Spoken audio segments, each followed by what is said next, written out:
நான் உங்க பண்பு சரவணகுமார். நம்ம இன்னைக்கு யார இன்டர்வியூ பண்ண போறோம்னு பார்த்தீங்கன்னா, இந்தியாவில் உள்ள சர்வதேச குத்துச்சண்டை வீரர்களில் ஒருவர் தான் தம்பி.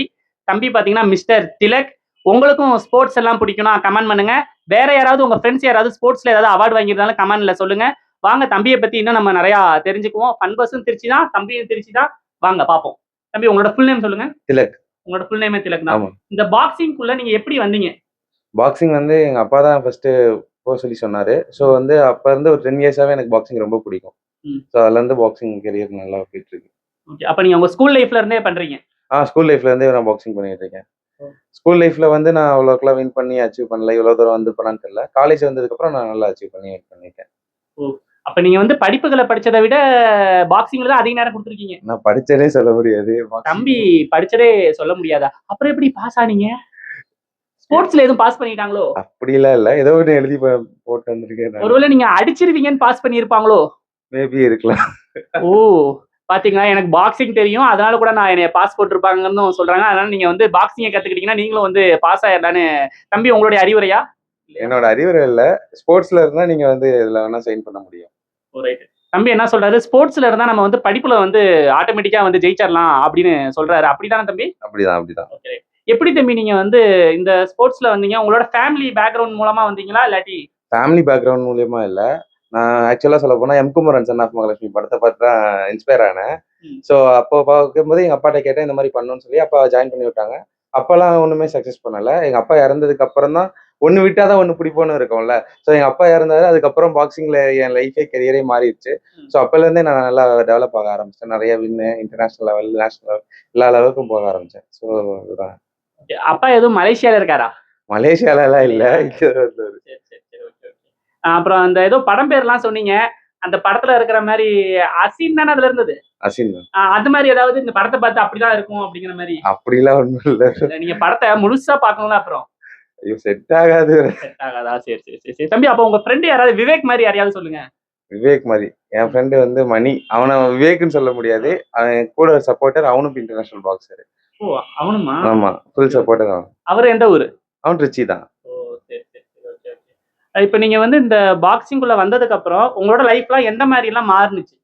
பாக்ஸிங் வந்ததுக்கப்புறம் என்ன என்ன என்ன வந்து எல்லாத்துக்கும் தெரிய ஆரம்பிச்சது. அதுக்கப்புறம் நல்லா ரீச் ஆனேன். நல்லா ஒரு சப்போர்ட் தான் கிடைக்காம இருந்துச்சு எனக்கு சொல்லப்போனா. பட் நல்லா ரீச் ஆனேன். இப்போ நெறைய லெவலுக்கு போனேன். ஸோ அதுதான். நீங்க இப்ப இந்த இன்டர்நேஷனல் பாக்ஸர் கிடைச்சதுனால கவர்ன்மென்ட் ஜாப் உங்களுக்கு கிடைச்சிருமா? கண்டிப்பா கிடைக்கும். அது வந்து இப்ப தான் அனவுன்ஸ் பண்ணியிருக்காங்க. டெப்யூட்டி சிஎம் வந்து. ஸோ அதுக்கப்புறம் இனிமேல் தான் அதற்கான ப்ரொசீஜர்லாம் பார்த்து ரெடி பண்ணுவாங்க. இப்ப இருக்கிற காலேஜ் பசங்கலாம் பார்த்தீங்கன்னா, பாக்ஸிங்ல வந்தா எந்த மாரியெல்லாம் சாதிக்கலாம்? எந்த மாரி அவங்களுக்கு ஸ்கோப் இருக்கு அப்படிங்கிறத கொஞ்சம் நீங்க பசங்களுக்கு சொல்லுங்க. பாக்ஸிங் பொறுத்தளவுக்கு அது இண்டிவிஜுவல் கேம். டீம் கேம்ஸா இருந்துச்சுன்னா நம்ம கஷ்டப்படணும். இண்டிவிஜுவல் கேமா இருக்கும்போது நமக்கு ஈஸி தான். ஸோ நம்ம அதுக்கான அந்த கேம்க்கான டெடிகேஷன நம்ம குடுத்தோம்னா, கண்டிப்பா சக்சஸ் பண்ண முடியும். சக்சஸ் பண்ணோம் அப்டின்னா, கவர்மெண்ட்ல நமக்கு சப்போர்ட் பண்றதுக்கு ரெடியா இருப்பாங்க. ஸோ அவங்க பண்ணுவாங்க. உங்களுக்கு ஃபுல்லாவே கவர்ன்மென்ட் சப்போர்ட் இருந்திருக்கு. கவர்மெண்ட் சப்போர்ட் இருக்குன்னு சொல்ல முடியாது. ஓ! ஒரு சைடு இருக்கு. மினிஸ்டர்ஸ் பண்றாங்க ஒரு சில. நம்ம மினிஸ்டர்ஸே எடுத்துக்கலாமே. அவங்களே நல்லா சப்போர்ட் பண்றாங்க. ஸோ அதனால பரவாயில்லையே! தம்பி வந்து நெறைய நல்ல விஷயங்கள் நெறையா சொல்றாரு. மினிஸ்டர் வந்து நெறைய தம்பிக்கு நல்லது பண்ணியிருக்காங்கன்னு சொல்றாங்க. தம்பிகிட்ட இருந்து கேட்கிறப்ப கொஞ்சம் நல்லா தான் இருக்கு. ஆம். தம்பி இப்ப வந்து பார்த்தோன்னா, உங்களோட காலேஜ் லைஃப்லாம் பத்தி சொல்லுங்க. என்னோட காலேஜ் லைஃப் வந்து நான் பிஷப்ல தான் படிச்சேன். பிஎஸ்சி யுஜி அங்க தான் படிச்சேன். பிஜி அங்க தான் படிச்சேன்.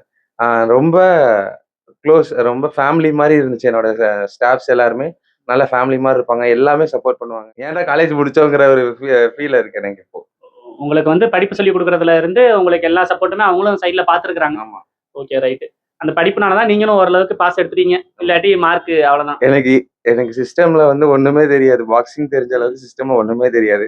ஸோ என்னைய வந்து நான் இதுதான் படி அப்படின்னு சொல்லி கைட் பண்ணி எல்லாமே என்ன பாஸ் பண்ணி எம்எஸ்சி முடிச்சுக்க வச்சுட்டாங்க என் ஸ்டாஃப்ஸ். அவங்களுக்கு தேங்க்ஸ். ஓகே. தம்பி வந்து காலேஜ்ல இருக்கிற ஸ்டாஃப்ப பத்தி ரொம்பவே பெருமையா பேசுறத நினைச்சா எனக்கும் ரொம்பவே இதா இருக்கு. ஏன்னா, தம்பி சொல்றத கேட்கிறப்ப பிஷப் காலேஜ் தானே தம்பி? பிஷப் தான் பிஷப். தம்பி பிஷப் காலேஜா? சரி ரைட் ஓகே. தம்பிகிட்ட வேற ஏதாவது கேள்வி கேட்கலான்னு தோணுது. இன்னும் நெறைய கேட்போம். தம்பி இந்த பாக்ஸிங்ல வேற யாரு தான் இன்டர்நேஷனல் பாக்ஸரா நம்ம தமிழ்நாட்டுல இருக்காங்க? தமிழ்நாட்டுல நெறைய பேர் இருக்காங்க. ஒலிம்பிக்ஸ் போன தேவராஜன் சார் அவர் தான் எங்களுக்கு எல்லாத்துக்குமே இன்ஸ்பயர். தமிழ்நாட்டுல இருந்து ஃபர்ஸ்ட் டைம் அவரு இந்தியா ரெப்ரசென்ட் பண்ணி அதர் கண்ட்ரில போய் விளையாண்ட ஒரு ஃபர்ஸ்ட் இன்டர்நேஷனல் பிளேயர்னா நம்ம தமிழ்நாடு தேவராஜன் சார் தான். அவர் சதர்ன் ரயில்வேல இருக்காரு. அதுக்கப்புறம் சபரி அண்ணா, அப்புறம் சதீஷ் அண்ணா, மணி நெறைய பேர் என்னோட ஃப்ரெண்ட்ஸ். எங்கள் சர்க்கிள்ஸ் நிறைய பேர் இருக்காங்க. கலைவாணின்னு சொல்லிட்டு ஒரு பொண்ணு இருக்காங்க. அவங்க இன்டர்நேஷனல் விளாண்டுருக்காங்க. ஸோ இந்த மாதிரி நிறைய பேர் இருக்காங்க. அப்புறம் தேவானந்த் சார்ன்னு சொல்லிட்டு இருக்காங்க. நிறைய பேர் இன்டர்நேஷனல் விளாண்டுருக்காங்க. ஸோ அவங்களுக்கு பின்னாடி நான் வரும்போது எனக்கு ரொம்ப சந்தோஷமா இருக்கு. ஒரு இன்டர்நேஷனல் பாக்ஸரா ஆகணும்னா எத்தனை வருஷம் கஷ்டப்படணும்? எவ்வளவு செலவுகள் இருக்கும்? அந்த மாதிரி ஏதாவது விஷயங்கள் சொல்லுங்க. இப்போ இன்டர்நேஷனல் பாக்ஸர் ஆகணும் அப்படின்னா சிம்பிள். நம்ம வந்து அதுக்கு டெடிகேஷனாக இருந்து கரெக்டாக டெய்லியுமே ஒர்க் அவுட்ஸ்லாம் பண்ணிட்டு இருந்தோம்னா கண்டிப்பாக ஆக முடியும். எத்தனை வருஷத்துல? அது நம்ம கையில தான் இருக்கு. அதுக்குன்னு நீங்க இப்படியே தட்டிட்டு இருந்தா இன்டர்நேஷனல் பாக்ஸர் எல்லாம் ஆக முடியாது. தம்பி டக்குன்னு நம்மள கலாய்க்கிறாரு. அப்படி இல்ல தம்பி, நீங்க 10 வருஷம் ஏதோ உழைச்சேன், நீங்க 10 வருஷமா அந்த பாக்ஸிங் சம்பந்தப்பட்டது கத்துக்கிட்டேன், அதனால வந்தேன், நீங்க அந்த மாதிரி சொல்றேன். அப்படின்னு இல்ல. குயிக்கா வந்தவங்களும் இருக்காங்க. ரொம்ப கஷ்டப்பட்டு வந்தவங்களும் இருக்காங்க. ஃபேமிலி சப்போர்ட் வேணும். அதே மாதிரி நமக்கு டயட் எடுக்கிறதுக்கா இருக்கட்டும், எக்யூப்மெண்ட்ஸ் வாங்குறதுக்கா இருக்கட்டும், அதுக்கெல்லாம் சப்போர்ட் இருந்துச்சுன்னா நம்ம சீக்கிரமா இன்டர்நேஷனல் பிளேயர் ஆகிறதுக்கு ஒரு சான்சஸ் நிறையவே இருக்கு. ஓ, சரிங்க தம்பி. தம்பி கூட வந்து நிறையவே நம்ம வந்து பேசிட்டோம். இதுக்கு மேல நமக்கு பாக்ஸிங்கை பத்தி கொஸ்டின்ஸ் நம்ம கிட்ட இல்ல. தம்பி நிறையவே நமக்கு சொல்லியிருந்தாரு. ஸோ இதை என் பண்ணிடுவோமா தம்பி?